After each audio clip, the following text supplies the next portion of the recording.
こんばんは、ボスケです。多分ね、これ放送するときは12月25日だと思ってるので、これ被ってますけれどね、もし26日になっても、世界はまだクリスマスが終わってない国もありますので、ご了承ください。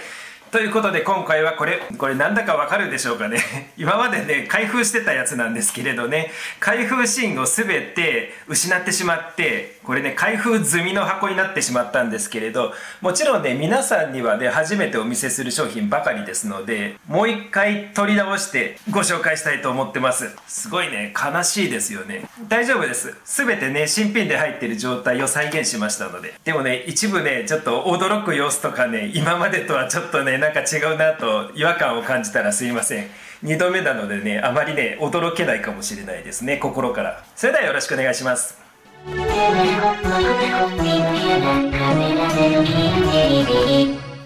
さてね、大急ぎでね、紹介しないといけないのはまずこれなんですよ。SV ボニーさんのね、SV305 Pro。これはね、実はね、お借り物です。この3つの中でこれだけね、ちょっとお借りしてるものなので、私ね、SV ボニーさんとの約束でね、12月25日までにアップしたいですってね、言ってたので、ちょっとね、実はね、催促が来ちゃいました。ですのでね、これを真っ先に紹介したいと思います。これがね、SV305 Pro。CMOS カメラですね。これがカメラ本体です。外観はこのようになってます。実はね、私ね、SV305 のね、ノーマルのね、カメラも持ってて、それもね、実はね、レビューをしたことがね、あったんですけれど、その動画をもうすでにね、なくしてしまってまして、で、本体自体はね、ちょっと別の方にお貸ししてるので、並べて比べることはできないですが、SV305 がだいたいね、これぐらいですね、幅。それよりも長くなった感じです。ここ自体はね、太くなった感じはしないですね。結構ね、ほっそりとした対角に仕上がってます。で、蓋を開けるとこの通り、イメージセンサーが入っています。ところでね、センサーですがね、センサーのサイズはね、2.8 分の1インチのね、サイズの CMOS カメラのセンサーです。ソニー製のものでして、ピクセルサイズは 2.9 マイクロメーターでしたかな。ちょっとね、記憶が定かではないのでテロップ出しますが、確か 2.9 だと思いました。でね、ZWO 社でいうね、ASI290MC と同じセンサーになります。ただね、写りとか感度に関しては同じように映るとは限りませんので、ここの部分がね、違いますので、とりあえずはね、同じセンサーを使っていて、画角等は一緒だと思っておいていただいて構わないと思います。映り方に関してはそこまではね、ちょっと私的にはね、保証はできませんということですね。でね、このね、前がね、ちょっと赤っぽいですよね。これが IR、UV カットフィルターです。可視光部分の以外の光をね、カットするフィルターですね。このフィルターをつけると、目でね、見た感じのイメージに近いものになります。カメラでもよくついてるあれですね。で、さらに付属品がこれですね。こちらに関しては、このようにねじ込んで、望遠鏡のね、先端に取り付けれるようになります。この径がね、31.7mm の直径で、望遠鏡の接眼レンズのね、径に直接ね、取り付けれるようになってます。で、こっちのね、ちっちゃいものはね、何かっていうと、これはね、C レンズアダプターですね。私でね、ちょっとね、C サイズのレンズはね、持ってることは持ってるんですけれど、ちょっと倉庫の方にしまってあるので、このアダプターをつけてからね、C マウントのレンズを取り付けるってことになります。ガイド撮影するときはね、C マウントのレンズ使う方もね、いらっしゃいますので、こういったね、アダプターがついていると嬉しいですよね。で、その他の付属品としては、取扱説明書ですね。この説明書はね、いろいろな言語に対応しています。でね、日本語にもね、対応しておりますので、嬉しい話ですよね。はい、あとね、これが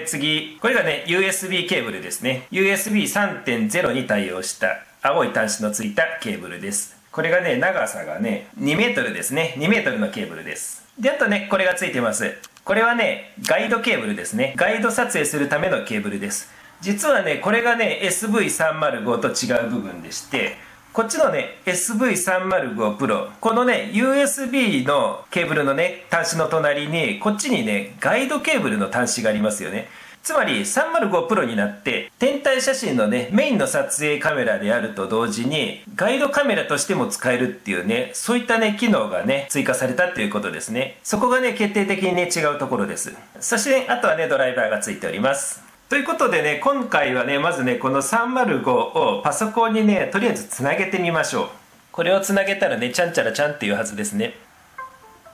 いましたね。そうしてね、つなげたらね、この左上のカメラ図っていうところで、SV ボニー SV305 Pro という表示が出てきます。こんな感じで出てきます。私の場合はドライバー使わずに表示されました。必要な人はドライバーを使ってこれを表示させてください。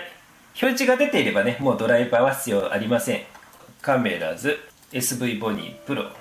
パソコンがね受け付けないって書いてありますので、まあそうですね、 SV ボニーさんのサイトでね最新版をちょっとダウンロードしたいと思います。ちょっとねホームページからねドライバーをね探すのはね結構難しいですね。ではね、私がね今から直接ね最新版のねところをねつけたいと思います。 bit.ly/2VORPDF で、ここにね最新版のねソフトウェアがね落ちてますね。で SV35 の SV305 プロだったらね、ここにシャープキャップの最新版のソフトウェア入ってますので、これをねダウンロードします。それではねインストールが完了しました。はい、それではねもう一度シャープキャップね立ち上げ直したのをねつなげたいと思います。これはね最新版ダウンロードしたシャープキャップです。まあ要はねこの製品がね新しいので、前までねシャープキャップ使っていたよっていう人はね新たにねちょっとダウンロードして最新版にし直さないとねいけないってことですね。はい、つなげれました。ここまでがねカメラの準備です。おさらいすると SV305、 これ買った後にシャープキャップをダウンロードした人は問題ありません。もともとシャープキャップが入っていた人が最近新たに発売されたこれを買った場合はシャープキャップを新しいバージョンにしてくださいって、そういうことでした。ではとりあえずねどのような設定ができるのかっていうのをね、私ね何回も何回もやるのね結構ねめんどくさいといえばめんどくさいんですけれど、もう一度紹介し直したいと思います。まずねキャプチャーエリア 1920×1080 です。このね 1920×1080 というのはねいわゆるフル HD サイズですね。これはね SV305 と変わらないです。でねクロッピング機能はね結構ね充実しております。ずらーっとねクロッピングサイズが書いてあるんですけれど、例えばね使いやすいものとしては 640×480、 ここら辺がね惑星撮影とかにねよく使いますね。あとねかなり小型な望遠鏡の惑星撮影には 320×240、 ここら辺のねサイズもよく使います。よりねサイズを小さくしてね AVI ファイルを作った方がより長くね保存できますからね。カラースペースは RAW8、RAW12、RGB24、ここまでが対応してます。16ビットはね対応してないです。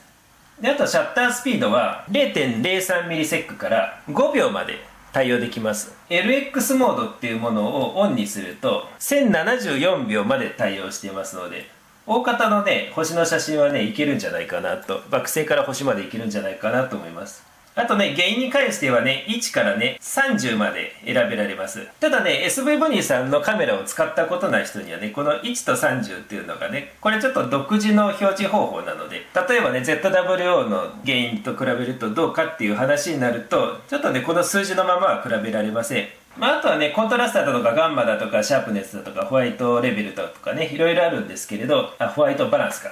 このね、ホワイトバランスはね、RGB、それぞれね、調節ができるのでね、ZWO 社さんよりはね、細かい調節がね、できますね。ここら辺のところのね、説明ね、あんまりね、楽しくないと思いますので、ここまでにしときたいと思います。とりあえずね、今回はね、開封レビューというところでね、あんまりね、奥深いところまでは説明しません。でね、その次はね、やっぱりね、ガイドカメラのね、性能としてはね、どうかなっていうところだと思うんですよ。じゃあね、これをね、比べるためにね、今回ね実はねこれ用意しました。 ZWO 社の ASI のね 120mm120mm ですね。